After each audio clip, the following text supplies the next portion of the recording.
Olá, gente, bem-vindos a mais um programa O que a Bíblia Diz. Eu sou o pastor Ailton Bezerra, com muita alegria, chegando mais uma vez até você.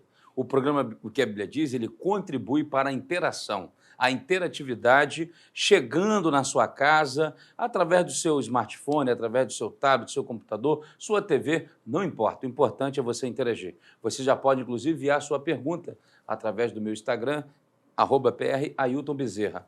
@PRAiltonBezerra, envie a sua pergunta. E eu já vou daqui a pouco à primeira pergunta. Mas antes, eu quero lembrar você que eu tenho uma novidade, que você vai ver no decorrer desse programa. A Bíblia LTT, da BV Books, e também a Bíblia King James. Você pode investir, fazer um investimento na sua educação e formação teológica e contribuir para o andamento e o bom andamento do programa O que a Bíblia Diz. Você, através do QR Code que vai aparecer na sua tela, você vai ter um desconto muito especial. Gente, vale muito a pena. Quer ter uma Bíblia em mão, uma Bíblia técnica, que fala do texto literal, extraído dos textos receptos? Essa é a Bíblia, a palavra de Deus chegando até você. Mas vamos lá então, a primeira pergunta. Vem na tela comigo.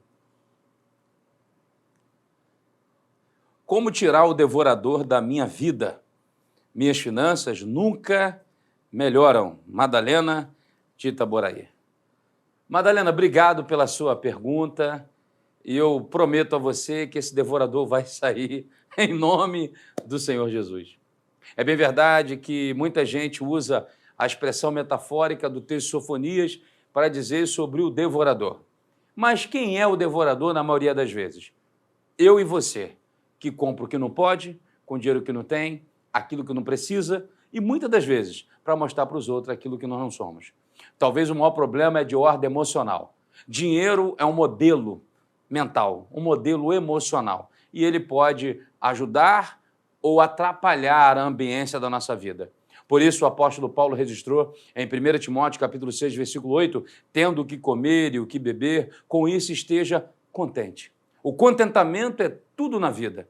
E por isso Paulo amplia o conceito do texto e no versículo 10 ele vai dizer que o amor ao dinheiro é a raiz de todos os males. E alguns nessa cobiça se desviaram, se perderam, enlouqueceram, se acabaram. Famílias inteiras são destruídas por causa do amor ao dinheiro. O devorador sai quando nós passamos a amar a Deus com toda a nossa vida e com todo o nosso ser. Talvez essa não seja a resposta que você queria, mas essa é a resposta bíblica. Não adianta você ficar orando, não adianta você fazer qualquer coisa se você não mudar por dentro. Eu sou o pastor Ailton Bezerra e esse é o programa O que a Bíblia Diz. Fica aí com mais um anúncio muito especial dessa grande novidade do programa O que a Bíblia Diz, a Bíblia LTT, a Bíblia King James. Não sai daí não, que eu já volto. Olá, gente, eu sou o pastor Ailton Bezerra e esse é o programa O que a Bíblia Diz. E a Bíblia diz muita coisa e trago novidade para você. Olha aqui na tela comigo, olha, que bênção! Chega para você a Bíblia King James de 1611, a versão do Rei Tiago, com preço muito especial. E também a LTT, literal do texto tradicional. Uma linguagem clara, objetiva e com exegese perfeita. Adquire e seja um patrocinador do programa O que a Bíblia Diz. Acesse o QR Code aqui da tela.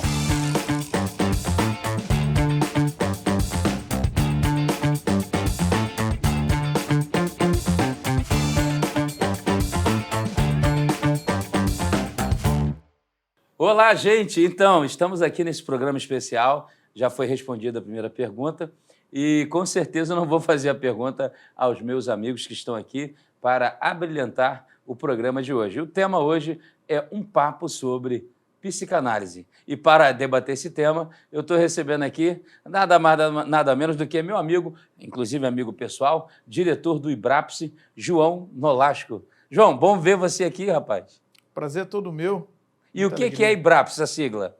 IBRAPSE significa Instituto Brasileiro de Psicanálise Clínica, Ciências Humanas e Sociais. E funciona há quanto tempo aqui no Rio de Janeiro? Nós estamos já transmitindo o ensino psicanalítico, né, há mais de 20 anos, com sede ali na Praça Ana Amélia, número 9, segundo andar, Castelo, Rio de Janeiro. Bem no prédio da Fundação Casa Estudante do Brasil, ao lado da Santa Casa de Saúde e Misericórdia do Rio de Janeiro. Amém. É um prazer te receber aqui e esse assunto muito te empolga, né? Papo sobre psicanálise. Mas eu também estou recebendo o nosso capelão Jorge Lacerda, ele que também é psicanalista, também é um excelente professor, e eu não posso nem citar inúmeras universidades que ele dá aula, mas ele pode falar se assim o quiser. É bom recebê-lo aqui. O papo hoje é sobre psicanálise. Eu vou te deixar uma pergunta, não para responder agora, mas o que o capelão, como ele atua na área emocional? Isso é muito importante para você. Mas dirija a câmera e dê suas palavras iniciais. Olha, eu tenho certeza que é uma honra estar aqui e o nosso bate-papo sobre psicanálise e capelania será maravilhoso, né? Eu já acrescentei a capelania porque eu sou capelão, é claro, né? Então eu vou aproveitar. Você já está coordenando a parte de capelania da universidade? Da Flórida, da FLMU. Ok. Florida Leadership Ministry University. Mas vamos lá. Gente, o papo é sobre psicanálise. Bom receber vocês. Vocês viram a minha resposta sobre a pergunta tirar o devorador. Talvez a pessoa logo esperava uma resposta de um viés totalmente espiritual, ou espirituoso, ou espiritualista. Sei lá a expressão que queira usar. Mas a minha resposta foi no viés muito mais analítico, da pessoa olhar para dentro dela e saber quem ela é e compreender. Lacan fala sobre o mundo simbólico, imaginário e real. João, as pessoas estão vivendo um mundo mais simbólico, e aí eu falo essa palavra de Lacan no conceito muito sentido metafórico mesmo. É mundo real? É mundo simbólico ou é mundo imaginário? Será que as pessoas estão imaginando um mundo inexistente? Elas estão no seu mundo real, nas suas realidades de vida? O que você tem a pensar um pouco falando sobre psicanálise nessa questão de Lacan, do mundo real, imaginal e simbólico? O que você tem a dizer sobre isso agora? Então, interessante a gente pensar que quando Lacan propõe essa ideia do RSI, né, o real, imaginário e simbólico, a gente tem aí uma ideia de que esse real seja aquilo que muitas das vezes é duro, é difícil de ter que lidar, é aquilo quase que inacessível. O real são as experiências, muitas das vezes amargas da vida, que fazem parte de um cotidiano, de uma necessidade de ser e estar, o qual muitas das vezes o sujeito, para conseguir lidar com esse real, não se aproximando dele, passa a imaginar, passa a criar um imaginário e um simbólico, né? O simbólico ele vai dar sentido aos significantes, aos significados, né? Aquilo que, de alguma forma, é um objeto, mas que tem uma representação, que representa algo que está por detrás disso. E é muito interessante, né? Um pouco dentro do que você colocou, sua resposta foi maravilhosa, óbvio que dentro de um contexto espiritual, dentro do contexto religioso, mas sim, faz sentido também para aquilo que a gente acredita. Né? O que significa esse devorador, o que significa esse dinheiro, o que significa esse querer ser alguma coisa, o que significa para ela tudo isso, que de alguma forma faz com que a gente vai pensar no processo de compulsão. A grande questão é que a ideia da compra excessiva, a ideia da comida excessiva ou de tudo aquilo que passa a um excesso é uma forma simbólica de não ter que encarar o real. E respondendo a sua pergunta, sim. A gente pode pensar que, acho que um dos grandes dilemas que a gente está tendo hoje na sociedade é cada vez mais um afastamento da possibilidade de ter que encontrar os reais. Podemos, então, dizer que as redes sociais, nas suas mais transformações, capelão, ela trabalha muito mais um simbólico imaginário do que as realidades pessoais de cada um? Com certeza, porque filmar e sair na foto é uma coisa, né? Ver nas redes sociais todo mundo só em iate, carro, às vezes não é nem dele, né? Pediu emprestado, tirou a foto ali, dizer, ó, tô com uma vida abundante, ó, vem aqui fazer meu curso, vem ter esse estilo de vida, mas é tudo imaginário realmente, é algo simbólico que ele está trazendo para a realidade, só que tem muita gente que acredita que aquilo é real. Eu sei rapidinho que o conceito lacaniano vai muito além do que eu coloquei, mas assim, é interessante isso que tem pessoas vendendo a ideia do seguinte, você quer ter o que eu tenho? Eu vou te dar o caminho. E o cara está enriquecendo com propostas catastróficas de dinheiro, seja no segmento do trainee, seja no segmento do palestrante que vai trabalhar a neurolinguística aplicada a essa questão, ou seja até mesmo no segmento religioso. Isso é interessante, né? Mas muito bem, vamos continuar aqui o raciocínio. Agora, do ponto de vista religioso, ó, dá o dízimo e oferta que Deus vai te abençoar, tá bom? Tá certo. Vocês não concordam, mas não é debate? Então... Vamos em frente. Mas eu acho que o que é interessante... Eu sei, porque está no imaginário. Sim, eu dando aquilo, né, eu imagino que, né? Pela fé. Mas é interessante quando você traz essa abordagem, e o nosso amigo também, é sobre essa questão do que é real, e desse processo aí que a gente vive. O Lacan, ele traz um conceito também do gozo, que é uma palavra meio complexa, né? Sim. O senso comum talvez não vai entender muito bem, mas soa como positivo, mas que na verdade não é tão positivo assim. E se a gente for parar para analisar o contexto social que a gente vive hoje, a gente poderia pensar que a sociedade ela vive um estado da ditadura do gozo. Sim. Do gozo no sentido dessa busca pela satisfação, dessa implicação Sim. a ser feliz. Então, nada contra aí os coaches ou as propostas de vai dar certo, Sim. tem que dar certo, Sim. faça isso que você vai conseguir. Né? Esse conceito muito motivacional que acaba oprimindo e que acaba colocando o sujeito num processo cativo. Sim. Cativo de um imaginário, cativo inalcançável, às vezes. Inalcançável. E quando ele não consegue isso?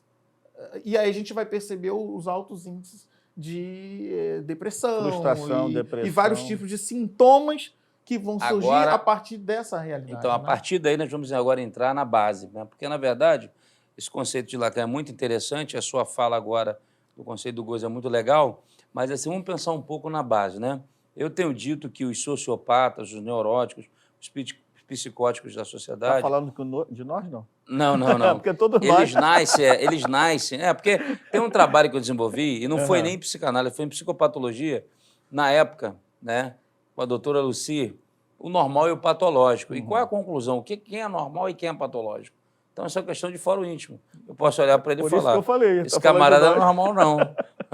Se tu olhar para um amigo nosso, o que ele vai dizer dele? Tu já veio na tua cabeça. Então, resumindo, nós vamos voltar aqui ao raciocínio. Então, essas pessoas que estão... Eu tenho dito sobre isso, Elias o maluco, o que aconteceu que ele se tornou o maluco? Né? O maníaco do parque, o que aconteceu que ele se tornou o maníaco do parque? Ele não nasceu maníaco do parque.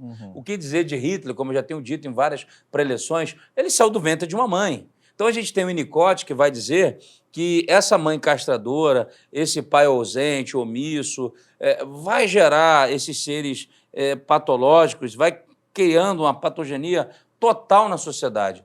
Então, assim, falar de psicanálise é trazer um viés analítico de uma realidade. Então, João, como que você encara hoje, né? A gente falou de Lacan no início, o real, o imaginário e o simbólico, como que você encara essa formação, né? Porque o ser humano é um eterno vir-a-ser, né? Então, você entrega uma criança hoje, você vai dizer o adulto que ela será amanhã, dependendo do que ela está absorvendo, do que ela está aprendendo, né? Como é que você vê essa construção de família? Qual a tua análise, né? Porque eu citei alguns personagens da história, né? Aqui nossa, Rio de Janeiro, mas citei um que acontece lá muito tempo atrás, no caso de Hitler. Como é que você entende hoje? Estamos entregando pessoas boas para a sociedade, bons profissionais lá em Brasília, profissionais nos hospitais, profissionais em todos os ramos. Quem está gerando essa patogenia? Qual a leitura que você faz? Qual o problema que a gente está trazendo para a sociedade hoje, na criação dos filhos? A criação de um filho é sempre uma aposta, né? Então, a forma que eu penso dentro de um processo analítico é que é uma aposta.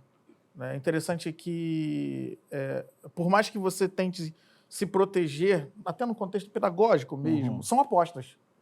Porque existe um item, um elemento fundamental para a construção de um sujeito. Né? Sujeito esse que eu vou chamar de sujeito do inconsciente, mas é essa pessoa que a gente vê, que se chama subjetividade. E o que seria a subjetividade? É a capacidade que o sujeito tem, por si só, de interpretar aquilo que está sobre ele, aquilo que é esse ambiente. Né? Não seria essa a ideia aí, não é a ideia de que o sujeito é produto do meio, porque esse meio seria muito amplo, ainda mais hoje com a internet, com toda essa conexão que a gente tem. Mas o que é interessante é o que aquela criança está conseguindo absorver daquilo que o outro está colocando para ele. Então, a gente tem um problema aí entre aquilo que é proposto, aquilo que é recebido e como que é recebido. E eu acredito que esse deve ser um grande dilema e um grande problema que a sociedade precisa enfrentar, que não tem sido observado. Por exemplo, Lacan ele vai propor uma ideia de que nós temos certeza daquilo que nós falamos, não que o outro ouviu. E aí, parafraseando ele, eu vou dizer, se nós não temos a capacidade de saber o que ele ouviu, tampouco saberemos o que ele entendeu. Então, a partir daí, a gente precisa ter a premissa de que é necessário uma troca. Esse conceito ele é fundamental para a estruturação de um sujeito de uma família. Uhum. A gente tem uma psicanalista muito conceituada no meio, que se chama Maria Homem, e ela tem uma série onde ela fala sobre família, sobre psicanálise e família, e ela fala uma coisa que me soa estranho, quando ela diz assim, a família é dada ao fracasso. Isso é algo ruim, a princípio, né, do senso comum. Mas quando a gente entende o que ela está dizendo, vai se aprofundando, vai havendo uma compreensão. A composição de um conceito familiar, ela só se sustenta a partir de um modelo de recalcamento. Se todos quiserem fazer aquilo que desejam, não vai dar certo. Família. Não tem família. Então você imagina reunir uma casa, mãe, pai, filho, um monte de gente, e os pais com toda aquela demanda que o próprio Freud coloca lá em 1914, que o filho é o renascer, o nascer de um filho é o renascer do seu processo narcísico do ponto que foi interrompido. Então a gente está falando de uma demanda libidinal muito grande para esse filho. E a gente está falando da formação desse filho como sujeito que vai ter que se relacionar com as pessoas, criar laços sociais e que a partir daí vai criar os seus próprios desejos também. O quanto que isso não há de conflito, o quanto que não é necessário essa troca de comunicação, essa posição de um processo hierárquico mesmo, que de alguma forma me parece que devido a toda uma formação de uma fase anterior, isso vem se perdendo. Né? Aquela coisa que a gente tinha... Né? Vem sendo minado. A minha mãe falou, e a minha mãe falou porque é minha mãe. Então, quer dizer, isso tem se perdido ao longo do tempo, ao modo que... o que é esse sujeito hoje que entra nesse estado de gozo, já desde pequeno, e que não quer parar, e que não quer se deparar com as castrações da vida, porque o recalcamento ele vai ter que existir. As castrações elas vão ter que existir. Se isso não acontece no ambiente familiar, a vida vai impor isso a ele. E aí talvez que está o problema, né? Eu acho que o problema está justamente aí. Se a família não exercer o seu papel, a figura do pai, a figura paterna e a figura materna, onde é que nós vamos parar? Então é justamente, eu penso que, dentro do que você está falando, que está aí. Eu vou aproveitar essa deixa, você pode concluir seu pensamento, mas eu só olhar para essa câmera aqui e dizer para você está aqui no programa que a Bíblia diz, vendo a gente tratar de um assunto muito sério. E aí você fala, mas vocês estão citando Lacan, talvez você não sabe nem quem é, ou saiba, não estou aqui julgando o seu nível de conhecimento, não é isso. Porém, a Bíblia, a palavra de Deus, ela vai nos mostrar muitas coisas sobre a área da saúde de um indivíduo, da sua psique humana. Ela não é apenas um livro religioso. Inclusive, Jung vai dizer que um dos sentimentos mais primitivos da alma humana é a religião. Você não tem como dissociar o ser humano daquilo que ele crê. Você tem Immanuel Kant, por exemplo, uma das coisas que eu sempre lembro, filósofo que vai dizer, fico maravilhado ao ver o céu estrelado e vejo que há dentro de mim uma lei moral. Então, quer dizer, um filósofo viu, um pediatra viu, um pedagogo viu, um psicanalista viu. Eu citei o Winnicott, que contribuiu muito para o entendimento da formação da criança. Então, assim, vou pedir, só para você entender, você que está em casa, Provérbios 22:6 diz, ensina o menino, e ali é genérico, menino ou menina, no caminho em que deve andar. Quando ele crescer, não se desviará dele. Então, talvez a palavra de um aposta seria justamente esse. Você ensinou, mas muitos não querem seguir. O ser humano, ele toma suas decisões. Ele vai ter um momento que ele vai ter que tomar suas decisões. Porque, assim, eu não sou o que a vida fez comigo. Eu não tenho culpa do que a vida fez comigo. Eu tenho culpa a partir do que eu sei que a vida fez comigo e o que eu faço com o que a vida fez comigo. Então, eu me coloco como vítima ou eu vou ressignificar esse momento e vou viver uma nova história. Então, talvez a nossa dificuldade como família, talvez como, eu vou falar agora da fé como igreja, é trabalhar o mundo real, menos imaginário, menos simbólico, mas trazer a realidade da vida, porque a vida na vida, a vida é visceral. Né? Se você for contar a sua história aqui, como é que foi, né? Você, na sua infância, toda a sua criação, né? E você e eu, ou qualquer um de nós, eu acho que tem pessoas assistindo a gente agora que vão até se identificar e até se emocionar, porque muitos não têm nem mais o seu pai, que já foi embora. Né? Mas quer concluir ou quer falar? Tá Não, dentro. vou Não, deixar. eu queria só pontuar que é inevitável que a gente passe por traumas. O problema é como nós lidamos com isso. Isso faz parte da realidade humana.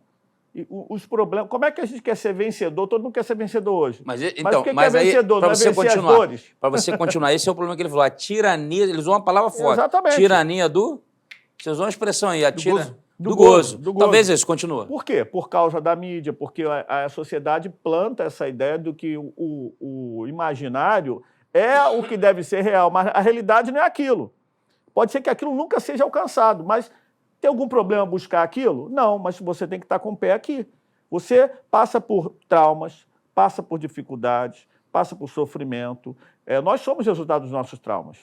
Isso é natural. Agora, como nós lidamos com ele é que é o problema. Viver só no imaginário ou viver só no real que é o problema. Tem que haver um equilíbrio. O pai ou a mãe vai criar um filho. Agora, como é que o filho vai receber essa criação? Tem filho que recebe boa criação e quando cresce se rebela. Verdade. Tem filho que não recebe uma criação tão boa por várias dificuldades e, de repente, chega um momento que ele fala bem assim, caramba, eu queria ter meu pai e minha mãe aqui e se acerta na vida. Porque a grande questão é como lidamos com isso. Ok. A nossa psique, como nós lidamos e as decisões que tomamos a partir dos problemas que enfrentamos. As pessoas estão com medo de tomar decisão e estão vivendo o ilusório como se fosse real. Essa é a dificuldade. Entendi. E, na verdade, tanto o doutor João e nosso querido capelão Jorge Lacerda, a grande verdade é que eu vejo que esse berço, esse ventre, essa casa, esse local, ela é a base para o desenvolvimento do indivíduo, né? Eu cansei de ouvir que esse relacionamento simbiótico entre a mãe e o feto, o primeiro objeto de amor dela é o seio da mãe. Ela acha que o corpo da mãe é o corpo dela e quem vai fazer a diferenciação de papéis é a figura paterna. Aí você tem Melanie Klein tratando a questão do seio bom e o seio mau. Quer dizer, eu até ri com um colega dando aula que ele fez uma brincadeira nessa questão, mas você não está entendendo, então deixa eu trazer para cá. O prático, deixa isso para lá. O João não sabe nem o que eu estou falando, depois eu conto em off. Mas assim, então, ela desenvolve essa ideia do seio bom e do seio mau, a formação do indivíduo, que começa lá no lar. Então, essa diferenciação de papéis, toda essa questão é para a figura paterna, a figura materna. Então, assim, a gente percebe que a sexualidade está ancorada no tripé. E o tripé da sexualidade, ele é justamente esse, dualidade, complementariedade, né? E procriação. Então, você vai ter duelo na vida. Mas, Ailton, a grande questão, quando a gente fala dessa simbiose entre mãe e bebê, esse suposto amor conceituado aí pela sociedade, estipulado como moral, como cultural até, né? O amor divino, o amor de mãe. Essa relação, ela passa por 3 momentos. O primeiro momento talvez seja essa da ligação, da totalidade de um corpo, que é onde ainda não há uma consciência plena, né? De quem eu sou eu. Esse bebê, ele está ali à mercê desse tempo, desse espaço, que ele não sabe se aquele seio é parte do corpo dele ou não. Tá? Então, há uma totalidade corpórea, tudo é meu. E há esse investimento, a gente vai chamar de um banho de linguagem, um banho libidinal. Acho que esse termo é o termo mais correto, um banho libidinal. Ou seja, aquele amor que a mãe coloca e aquele lugar que gradativamente a criança vai ocupando esse lugar de Sua Majestade o Bebê naquele lar. Então, é algo que é uma potência muito grande. Sua Majestade o Bebê. Sua Majestade o Bebê. Que todos nós vivenciamos. Isso aí, meu jovem. E todos somos escravos dos bebês. Isso. Todos nós passamos por esse lugar de quase que onipotência, tá? Mas o real da vida não nos permite estar e dar continuidade a esse lugar. Então vem a segunda fase, que é a quebra. Que é a queda, que é a separação. E quem é responsável por fazer isso? A vida. A vida, a vivência. Então, o que é interessante... Mas vamos lá, mas onde entra... Aí vamos lá, porque a gente vai falando, a gente está como se estivesse na periferia, embora que falando de coisas sérias, mas onde entra na prática a figura do pai e da mãe?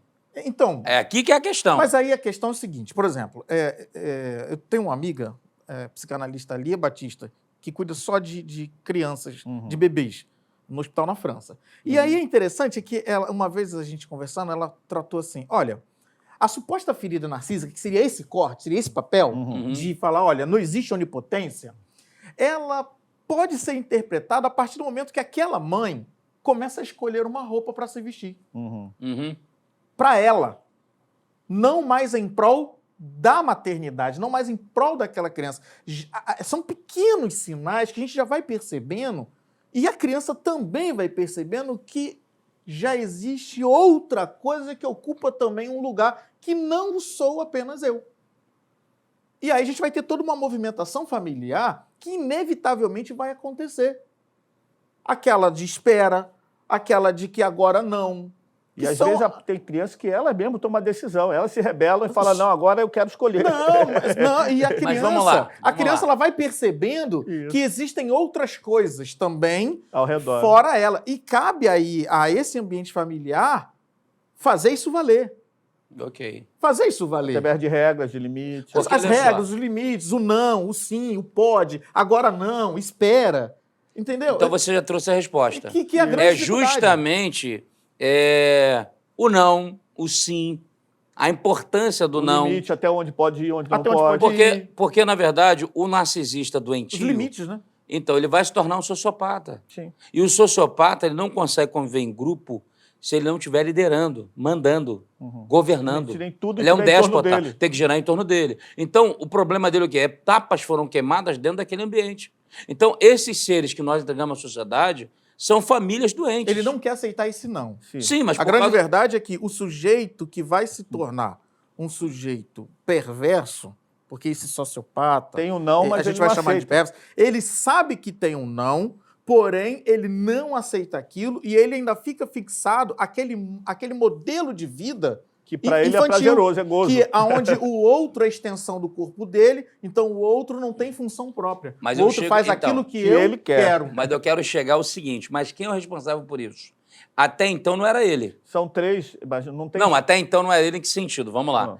Até então ele é um ser, um eterno vira-ser. E ele vai se tornar aquilo que ele aprendeu. Sim, ele não vem para a Terra, tudo bem, a gente pode ter... Tem vários teóricos, cada um vai ter um entendimento, ele vem com uma tábula rasa ou não vem, independente disso. Tá? O que acontece? Eu estou aqui diante de um psicanalista que atua constantemente, estou diante também de um psicanalista também que atua em outra área, mas também... Atua, tá certo. Não está à toa, está atuando. Está atuando. Então, assim, mas na verdade, o que acontece? O papel desse pai e dessa mãe, na minha perspectiva, de todos os estudos que eu fiz, da minha ambiência também de ser pai, da minha ambiência também de ser pastor de comunidade, da minha ambiência de professor em sala de aula, é perceber o seguinte, esse pai e a mãe não pode ser um pai nada com a mãe nada. Sim, claro. Porque o problema está aí. Porque se não há sim, não há não, é porque não tem pai. E aí eu vou concordar com o Enicote. É uma mãe castradora. Se ela é castradora, ela vai castrar o menino. E esse menino, ele vai ter um comportamento feminino. Porque ele está sendo criado como menina. Ele não está sendo criado como macho. Ele não está sendo criado. Então, na verdade, inclusive, falando de sexualidade, ela é um comportamento aprendido ou imposto. Porque testosterona, hormônio, não existe. Não existe. Se não for macho e fêmea, não existe outro. Eu não conheço outro hormônio. Você conhece? Não, do ponto de vista biológico. Não, biológico não existe. O que existe, então. Ideológico é outra coisa. Agora vamos lá, peraí. É ideologia. Uma questão é a questão biológica, outra coisa é a construção psíquica. Não, então, que passa pela formação. Então, a construção psíquica vai passar pelo comportamento dentro de casa. Não tem como ser diferente. Resumindo. Ou dentro ou fora, mas é comportamental. Gente, agora olha só. Agora você que está em casa virou um debate. É porque, Ailton, a forma que você está colocando, ela é uma forma que durante muitos anos foi implicada a psicanálise esse tipo de fala, no sentido de que tem que haver um responsável. Ou a culpa é de um ou a culpa é de outro. Quando, na verdade, não há. A psicanálise, para quem se aprofunda no estudo psicanalítico, vai entender que talvez isso no início tenha sido trabalhado, mas que gradativamente isso foi desfeito. Então, não há ideia de a gente tentar culpar um. Porque o estar e ser é uma relação causal de subjetividade daquilo que está sendo colocado para o sujeito e a forma que o sujeito vai estar absorvendo aquilo. Então, por exemplo, se a gente for parar para pensar no modelo mais tradicional, da família tradicional, aquele do pai, aquele pai que não só é o pai no sentido biológico, macho, mas no sentido psíquico de que cumpre a sua função. Porque funções são coisas e a figura são outras. Sim. Tá? É muito importante esclarecer isso. Por exemplo, se a gente falar de uma mãe que criou os filhos sozinhos, ou não teve esse companheiro, É a mãe, ela pai. vai fazer a função Sim. paterna e a função materna, Sim, sim, certo? sim.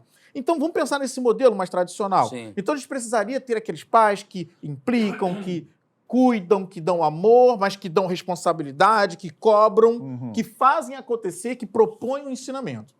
Tá, ótimo. Então, isso seria um modelo perfeito. Uhum. Mas, no entanto, não é.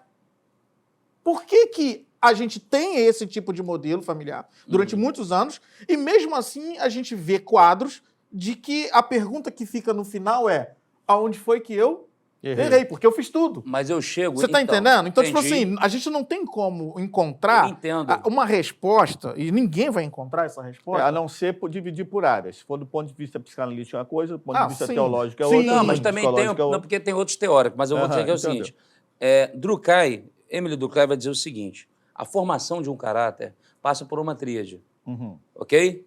Hereditariedade, hereditariedade, contexto que vive e autodeterminação. Talvez a resposta para você está aí. Porque, na verdade, hereditariedade são conceitos passados e cultura. Você mudar a Influencia cultura é muito no caráter, difícil. na formação Então, do pronto. indivíduo. Então, você vai trabalhar a hereditariedade familiar, que são os conceitos passados dos avós para o pai, para o filho, que depois se tornam pais, e vai se tornando uma cadeia de Mas Freud conceitos. defende isso também. Então, mas continuando o raciocínio, DNA tem só memória. que, vamos lá, hereditariedade. Aí, contexto que vive, ou seja, onde eu fui criado, o ambiente Sim, social e tal. influencia Mas pro aí vem o indivíduo, terceiro, a a construção do autodeterminação, que talvez é o que você está falando. É. Então, a questão é, o indivíduo, aí voltamos ao início, ele não precisa ser o que ele... desenvolver ou ser, no sentido patológico, o que ele está sendo. Por exemplo, Não. vou citar o Hitler. Eu citei Hitler, Walter Lang pesquisou a mente dele, lá em 1943, e falou, cara, esse cara é neurótico e psicótico. Tem totais características, sobretudo viciado em pornografia e chocolate. Vamos lá. Por que ele desenvolveu essa pulsão por chocolate e pornografia? Está dentro do pulso de vida, pulso de morte, Zoe, é a vida dele? Ok. Só que vamos lá. O que esse pai... Como é que era o ambiente da casa desse cara? Independente, não é buscar culpados. Mas tem um ambiente aí. Que contribuiu Porque, para... na verdade, gente, vamos Mas lá. que ele poderia ter respondido de forma diferente. Mesmo tendo, talvez, esse ambiente tão hostil. Sim, poderia. Concordo contigo. Autodeterminação. Mas agora eu vou para a criança no mercado. Você que está assistindo agora o programa. Vamos pensar. E eu vou começar contigo fazendo uma O senso pergunta. comum falava que era índole. Ok. Então, vamos pensar na criança que vai ao mercado, envergonha seu pai, sua mãe, sua avó, faz um estardalhaço porque ela quer pegar alguma coisa, o pai diz, não vai levar. Por que o pai levou para o mercado? A culpa foi levar para o mercado. Aí cria um trauma porque nunca foi no mercado. Vamos lá. A culpa é porque não... vamos lá. A culpa é porque levou para o mercado ou não tem culpados? Ou a culpa é porque ele não tem limite? Pergunta para você. Do ponto de vista inicial seria, talvez não tenha limite, mas tem que ser analisada a idade da criança, tem que analisar do contexto que ela está vivendo naquele momento, que para ela pode ser uma coisa, nunca viu um negócio daquele seja alvo do seu desejo. Okay. É ruim eu lutar por aquilo e chorar por aquilo que eu quero? Não. Não. Agora, manipular os pais para querer aquilo é... Criança manipuladora narcisista. Aí entra a questão. Aí ele tocou num ponto interessante. Então, eu vou ajudar ele, então. Ela vai sempre no mercado e faz a mesma coisa. Sim, aí se não tiver limite, hoje o papai Isso é um deixa. reflexo do que acontece Da em casa. próxima Então vez... você matou a charada. É isso aí, gente, o problema é o seguinte. O problema Não é o tá mercado. lá. Então, pronto. O problema está dentro de casa. Ok? Não quer dizer com isso que... o pai, aí vem o que você falou, o pai fez tudo certo e o cara se tornou um animal social. Até porque o que seria esse certo? Isso, Ok. Que já entra outra polêmica. Então, não, o pai Depende fez da tudo sociedade certo que vive. no sentido do senso comum. Sim. Um indivíduo que trabalha, um indivíduo honesto, digno. Sim. Independente de qualquer coisa, ele não é bandido, ele não rouba, ele não lesa a pátria, ele não lesa ninguém. Faz mal a ninguém. É uma pessoa, dentro do senso comum, um ser normal. Dentro de um conceito filosoficamente, o que é um ser normal? Eu não sei. Porque talvez o ser normal é o cara que está lá fumando maconha e para muitos vai ser normal. Está lá usando cocaína, é normal. Então, a questão não é essa, não é a abstração do subjetivo do filosófico, mas o prático. O prático é como é que tem sido. Então, você mais... Porque a hora passa, a hora tá voando. É verdade. Então, você é mais prático. Você marcou Como comigo é que tem 5 sido horas no por consultório? 5 horas. Como é que tem sido no consultório? Como é que tem sido a prática de consultório para você? quais têm sido as maiores demandas no aspecto de criação? Mamãe e papai reclamam mais de que hoje? Mas só uma pergunta, você está falando do ponto de vista do pai e da mãe ou do ponto de vista da criança? A análise é diferente. Sim, a análise que eu estou falando do ponto de vista do pai e da mãe, que anda reclamando. Porque analisar o pai e A queixa a mãe... desses pais. E qual é e nessa queixa, a tua perspectiva? Então, a minha prática, na minha clínica, o que eu observo muitas das vezes, na queixa desses pais, o que reflete de fato é a questão narcísica dos próprios pais nos filhos. Reflexo. É o Matou. reflexo. É aquilo que... A gente não quer culpados, mas estão aí. aquilo que... Sempre vai ser o pai e a do mãe. ponto de vista do que foi comigo, Uhum. o que eu entreguei, tentando ser talvez o diferente daquilo, e eles acham que é diferente daquilo que foi, porque eu não aceito aquilo que E foi, acaba reproduzindo. e eu acabo reproduzindo também dano. Uhum. Então, por exemplo, eu apanhei, eu não vou bater. Ótimo, tudo bem. Mas o fato de você não bater não significa que também não vai ter danos. Entenda, a gente precisa entender o seguinte, esse conceito de normalidade, do ponto de vista psíquico, é inexistente. Inexistente, é. Não existe ninguém normal. Ok. Normal nesse sentido, Quem pode diz- ser Quem cultural, diz que é pode ser normal não é. Sim. Por quê? A vida, o natural da vida, são implicações que geram conflitos. E se a gente for parar para analisar, o próprio contexto biológico e psíquico. Nascer é algo traumático. Tanto é que é pulsão, Otto né? São Rank. estímulos. O Otto Rank, ele propõe no texto dele, junto a Freud, né, exatamente essa dinâmica, que o grande trauma do sujeito seria o próprio nascimento. Ok. Do ponto de vista biológico, É. Sim. Agora, é depois desse nascimento, depois dessa experiência desprazerosa, que ele vai obter a ideia de prazer. A partir daí, todo sujeito, inclusive nós, vamos viver até a nossa morte nesse duelo entre afastar o desprazer e viver o prazer, o que seria a ideia de uma pulsão de vida e pulsão de morte. Sim, sim. A questão aí não tem problema nenhum.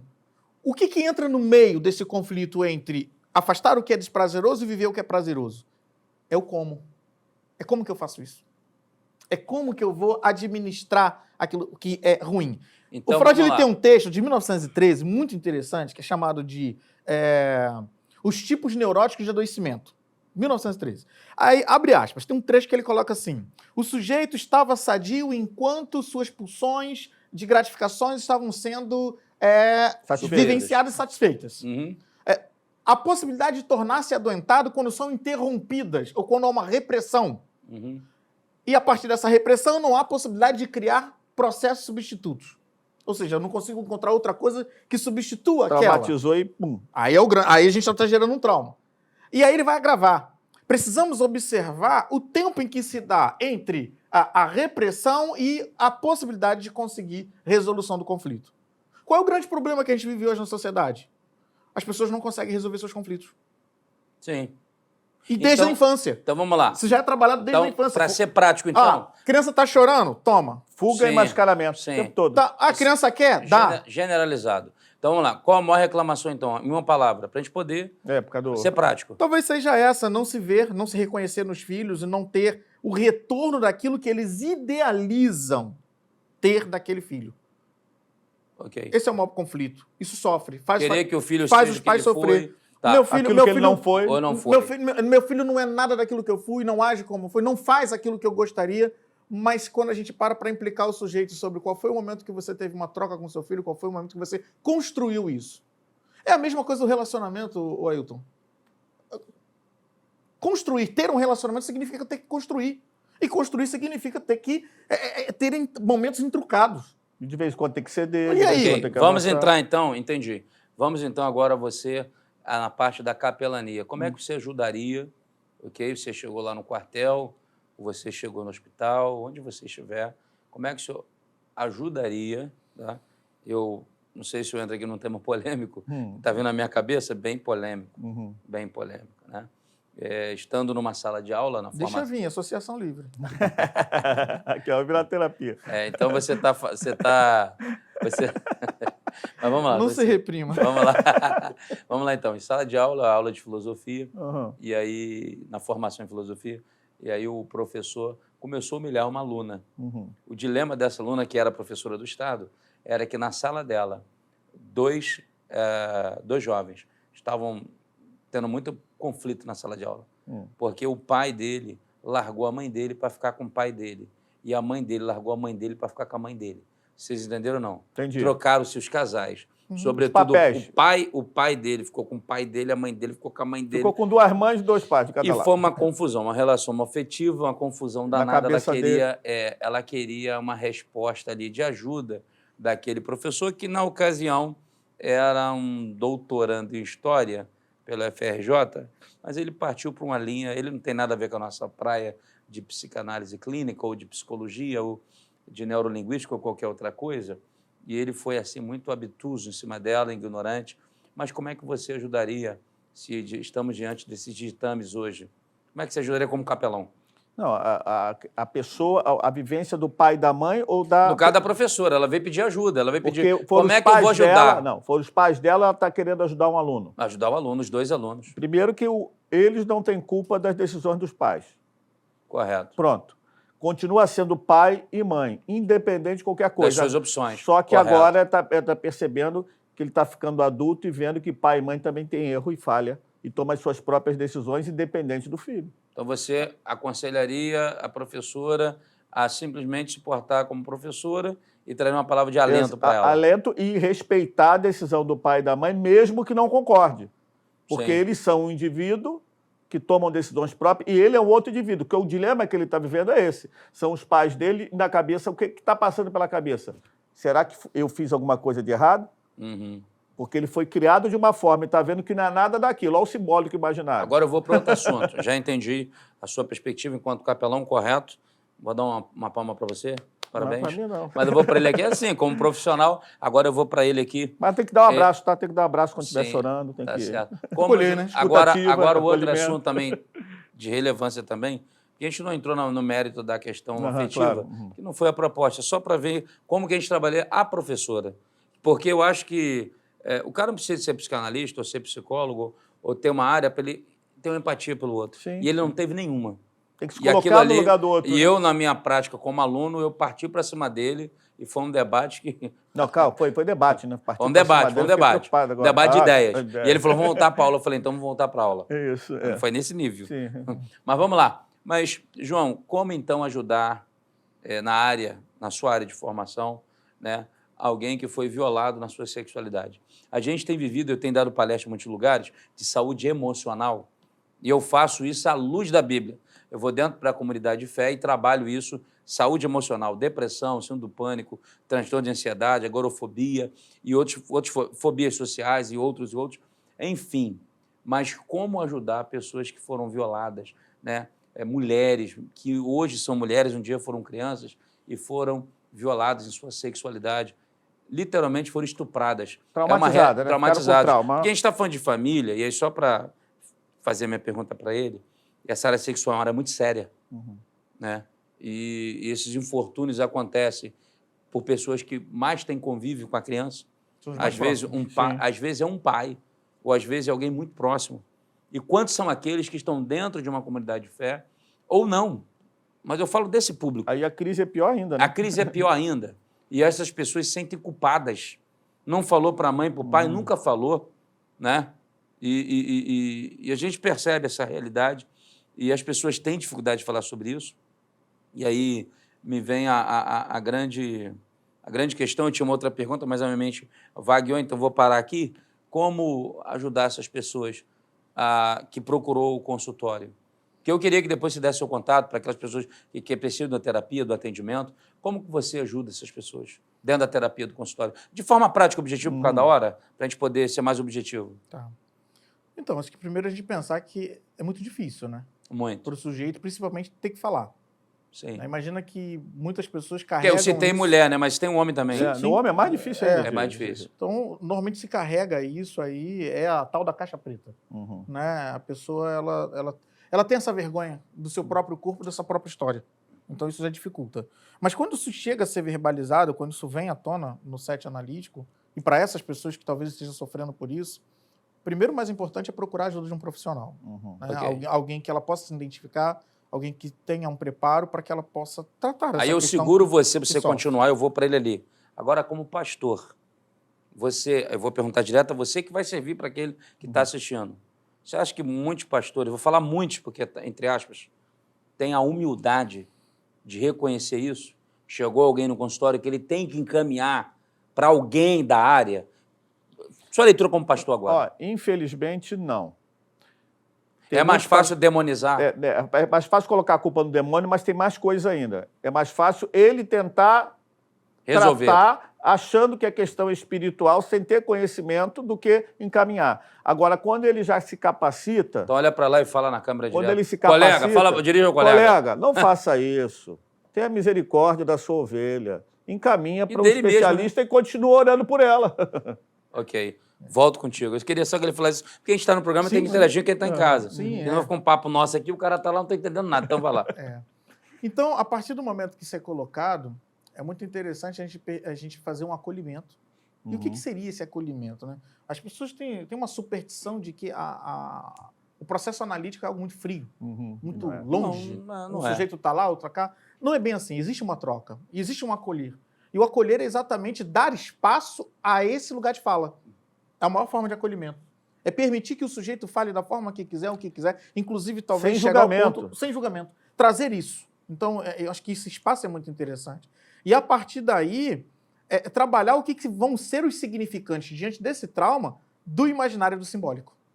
Por quê? O porquê da dor? Não, e o pior de tudo é que a pessoa, da vergonha? A pessoa fala, né? A vergonha... Foi o pai. Então, a vergonha exatamente... Por causa do vínculo. Por se tratar daquela figura imaginada, daquele objeto simbolizado, daquilo que... E o Freud, ele é interessante, que ele tem um texto chamado Os Três Ensaios de Sexualidade, texto de 1905. Sim. E aí, lá na fase genital, né, na fase da adolescência já, ele vai dizer que nós vamos reviver todas essas fases, agora de forma amadurecida. Sim. Essa é a questão. No ato do trauma, no ato da ação, não vou falar trauma ainda, no ato da ação, fase que... foi confuso, mas não foi, a criança não teve capacidade de simbolizar. Sim, de elaborar. Ela só conseguiu perceber uma coisa, muitas das vezes, um corpo que produziu prazer. Por quê? Porque o corpo é erógeno. Misericórdia, né? Infelizmente. Misericórdia. Isso aqui é injustiça. Porque o corpo é erógeno, então ela sentiu prazer sim. Porque é aquele cara que traz a bala, é aquele cara que é o tio legal, é aquele cara que... Onde desencadeia então, quer dizer, o masoquismo, o masoquismo. Eu tô dando alguma coisa pra ele porque ele é legal também. Porque... E aí é o estado de culpa. O estado de culpa ele vai vir depois é que vai se tornar o trauma. Quando a maturidade rasa, mas sim existe, para começar a entender o que foi aquilo. Pô, então aquilo foi isso? Aí quando entende... Poxa, mas e eu nessa jogada? A questão da sexualidade tem esses traumas todos, mas o melhor ambiente para se tratar é de uma família equilibrada, em que existe o pai e a mãe e o papel estão equilibrados. Por que isso? Por causa da sociedade. Por isso que eu volto, que a sexualidade humana, ela na verdade, que eu tenho agora uma outra vertente, que a hora está passando, outra, importantíssima. Não olha para ali, não. Que agora você vai se dirigir aos profissionais. O tempo é relativo, dizer. Não, é muito importante porque ela é uma condição, ela não é uma condição melhor, ela é a sexualidade antes de ser anatômico-biológica, ela é um comportamento imposto e aprendido. Imposto por agressões como essa, físicas e emocionais. Imposto quando alguém quase que domestica e ensina aquele comportamento. Então, assim, é imposto ou é aprendido? Muito antes de ser anatômico e biológico. Justamente por isso a discussão dos viés ideológicos dos nossos dias, né? Quando que se discute muita coisa. Mas a realidade que são pessoas... Alguém fala assim, mas foi um hétero que fez isso. Ele era hétero mesmo? Até que ponto? Então seria outra discussão. Mas vamos partir... Outro programa. É isso aí. É outra discussão. Ele era hétero mesmo até que ponto? Se ele está tendo um sadismo, uma loucura, um fetiche. E quem causou os traumas que ele fez ele ser dessa forma. Porque, via de regra, se formos honestos, não expondo nenhum paciente e jamais ovelha, por exemplo, jamais, aqui falando hipoteticamente, todas essas pessoas foram violadas em sua sexualidade. E elas fazem o que fizeram com elas. Elas agem pelo que aconteceu com elas. Muitas delas desenvolvem comportamentos maníaco do parque. Vai lá fazer uma entrevistinha com ele. Vou dizer mais, hein? Tu acha que não aconteceu nada com ele? Ele tinha uma criança saudável, sadia, sua sexualidade foi preservada, Vai lá fazer uma entrevistinha. Vou dizer mais ainda, aí vou piorar a situação que vai dar outro programa, né? Porque quem queria, até pouco tempo, pai trabalhava, mãe ficava em casa Sim. e cuidava do filho. Quem Agora... era responsável de educar na parte sexual era a mãe. Quem foi responsável pelo menino ser menino do jeito que ele é, a menina ser menina? A mãe, e muitas vezes a ausência do pai. É isso aí. E o que acontece? Aí vai dar um outro programa e outras polêmicas. Pai ausente, não é regra, mas pai ausente, seja por que for, via de regra, a menina se entrega ao primeiro namorado. Pode analisar o que eu estou falando. E não é regra, tá? Mas é um pensamento. Mas eu vou partir para outra vibe, porque isso aí fica em outro programa. Meu amado João Nolasco, nosso executivo do IBRAPS, se dirigir ali à câmera, falar um pouco objetivamente para os colegas que atuam, e não estão à toa, mas atuam, e não são atores, mas de atuar na profissão, precisam fazer a transferência e a contra-transferência. Eu estou falando direto do psicanalista, porque está lidando com pessoas. E nós já tivemos casos, tá, que foi televisionado, mediatizado, de psicanalistas que eram muito bons, mas começaram a buscar tanto conhecimento e, na verdade, a culpa não foi do conhecimento, foi da sua pulsão em não ser tratado. E começou a tocar em pessoas e cometeu devaneios no consultório e acabou com a sua índole, com o seu caráter, com a sua profissão. Estão presos ou estão usando tornozeleira dentro de casa. O que falar sobre isso? Acho que você bem entendeu o que eu falei. Sim. Não estou me dirigindo a nenhuma pessoa, mas em forma geral. Porque eu vou falar de pastores aqui entre nós. A gente quer ajudar aqui, não é atacar ninguém nem nome de ninguém. O que dizer? Olha para a câmera e fala... O que você fala para o nosso colega psicanalista? Qual o cuidado que ele deve ter que ter? O que é transferência contra transferência na prática do consultório?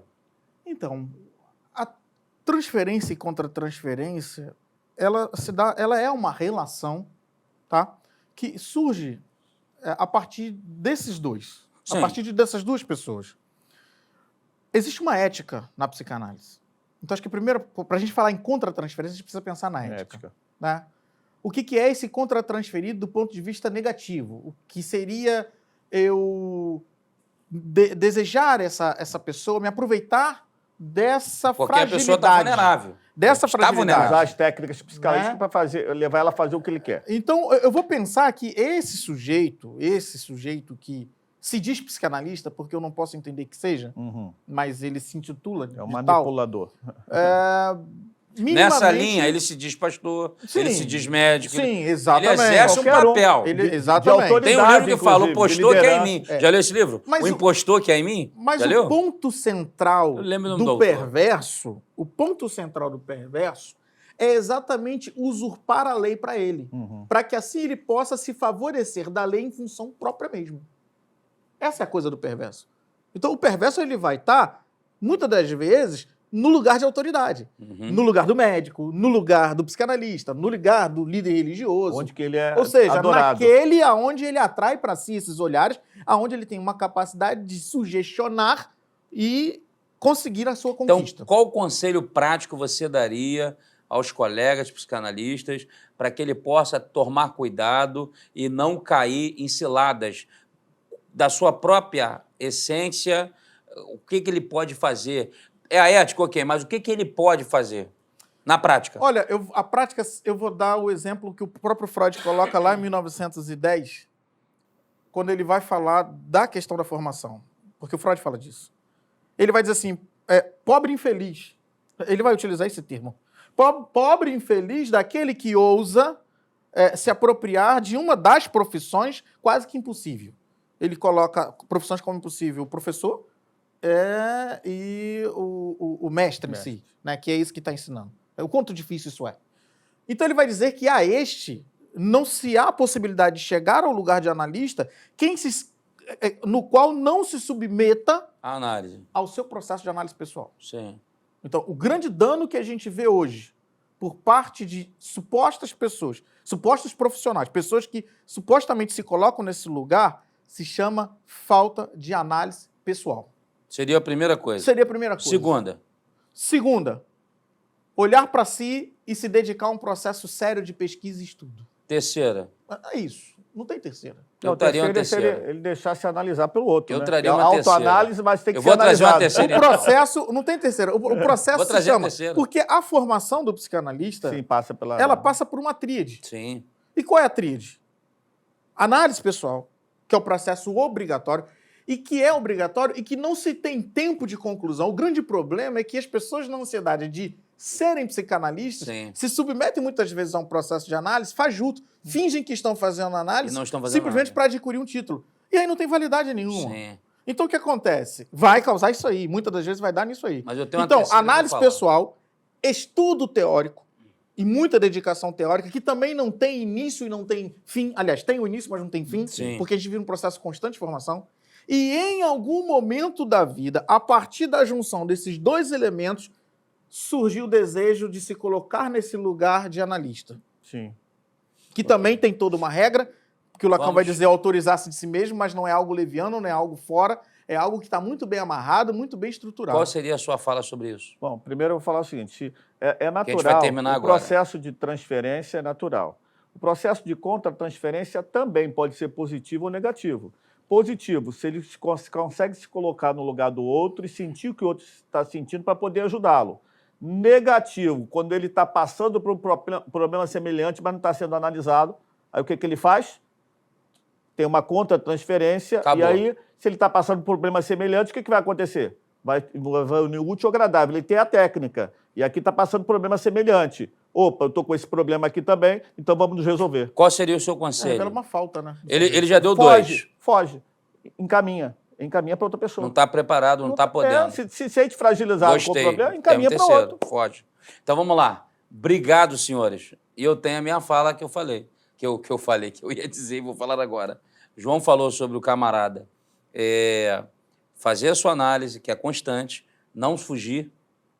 Segundo, que talvez é o primeiro, não sei nessa ordem, estudar, pesquisar, Segundo. nunca parar. Constante. Primeira análise. Ele colocou um terceiro que é foge, Te reencaminha. que é um pra- reconhecimento. reconhece Eu vou bem na falar de um fragilidade. quarto que está envolvido nisso daí. Postura. Sim, ética. Aí. Ele tem que ter postura. Postura. Se a pessoa chegar no consultório ou chegar, pastor, no seu gabinete... Mas a postura é o resultado disso. Não, mas ele tem que... Eu entendi. Mas independente... não vai ter postura. Mas ele tem que ter postura. A postura é um resultado desse processo. Porque o ser humano, se ele não tiver... Porque você olha para o cara e fala, esse cara não tem postura, não. Ou ele tem até uma certa postura, mas ele não faz o que ele fez. O perverso tem postura. Não, Sim. então... Mas Ele tanto tem postura que ele engabela e que ele Entendi, conquista e que ele entendi. consegue. Entendi. Você tá entendendo? Eu acho Eu que tô o melhor não entendendo. seria nem a postura, a questão ética. Ética, Ele talvez as analista e o palavras, outro olha só, analisando. talvez Tem as que palavras botar limite. as palavras se encontram. É. Mas o indivíduo, por exemplo, por mais que eu entendi o que você falou, porque é uma pessoa que você olha acima de qualquer suspeita. Nossa, meu caramba. Deus! Esse cara meu é. Deus! Ele Deus. é. Mas talvez a gente está falando da mesma coisa. O cara tem um conhecimento, faz a análise, vai fugir, e ele precisa ter uma postura com ele, com a sua família. E, honestamente, É verdade. se ele for da fé, que a maioria dos psicanalistas, uma grande parte, tem um segmento de fé. A espiritualidade é Ele inerente tinha ao que ser humano. respeitar Isso. aquele que ele encontra ou tem como seu divino. Eu acho que falta isso na sociedade. Tá. Bom, esse foi o programa que a Bíblia diz. Eu espero que tenha contribuído com você. Não deu para falar sobre síndrome do pânico, transtorno de ansiedade, estresse, agorafobia e tantas fobias sociais, mas eu prometo. E vocês topam um próximo programa? Topa Só mesmo? convidar. Isso é um prazer. Então, beleza. Então, vamos encerrar então com as considerações finais. João, olha para a câmera, dá os seus contatos, maneira que a pessoa chega até você. Se o camarada quer estudar, ele quer crescer, ele quer se tornar um psicanalista, fala aí. É. Vou aproveitar um pouquinho do tempo, eu sei que eu vou extrapolar, não tem problema não. Eu acho que uma coisa que eu não posso sair daqui sem deixar de falar é que, de alguma forma, o sofrer que muitas das vezes as pessoas apresentam na clínica está relacionado também a esse processo imaginário e simbólico daquilo que se idealiza enquanto pai e mãe. Ok. Então, muitas das vezes, você está sofrendo por aquilo que você idealizou. É isso aí. E se você idealizou um pai que você não tem, porque você pode ter o seu pai biológico, sua mãe biológica, mas não ser aquele pai e aquela mãe que você idealizou ao longo da vida, e você sofre por isso, tentando fazer desses pais aquilo que você idealizou. Saiba que talvez você também não tenha sido o filho tão idealizado assim. Ou você é um filho que não atende a necessidade ou a expectativa desses pais. Então é preciso olhar para isso, olhar para si e falar, qual a minha parte? É o caso Dora, né? Qual a tua parte na desordem em qual você se encontra? Ó, Olhar um pouco para isso. Então, né? eu, se fosse você agora, já pego o contato dele, porque depois dessa fala, ele se preocupou em primeiro ajudar você do que passar o seu contato. Parabéns. E em segundo lugar, né, agradecer mais uma vez esse momento maravilhoso. Depois de tanto tempo, né? Faz tempo que a gente não está junto, né, Hilton? Né? Vivo lá em São Paulo, você aqui. Mas agradecer a todos, né, o pessoal da equipe aí que ajudou. E dizer que a gente está à disposição ali através do IBRAPS, Instituto Brasileiro de Psicanálise. Se você quiser algum contato, só ligar lá, 021 2220 5372. Fala de novo? Telefone 021 2220 5372. Atendimento psicanalítico social para todo o Brasil e fora do Brasil. Parabéns, João. Só você ligar. E esse telefone é de zap? Esse telefone é de zap, pode chamar no zap. Ok. Parabéns, Deus te abençoe. Querido capelão Jorge Lacerda. Bom, eu queria dizer para você que você não está só.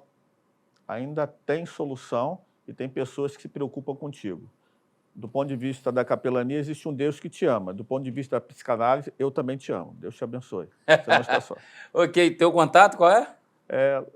Capelão Jorge Lacerda no Instagram. Lá. É só me procurar, se inscrever no canal que a gente vai batendo papo sobre capelania. Amém. Gente, Deus abençoe. Esse foi o programa que a Bíblia diz. Eu espero que tenha contribuído com você e vou deixar uma palavra, Provérbios 4, 23.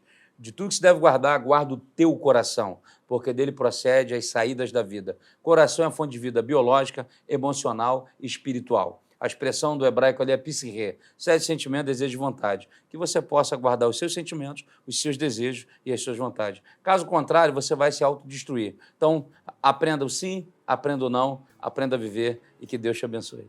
Valeu, gente! Foi mais um programa hoje. Paz!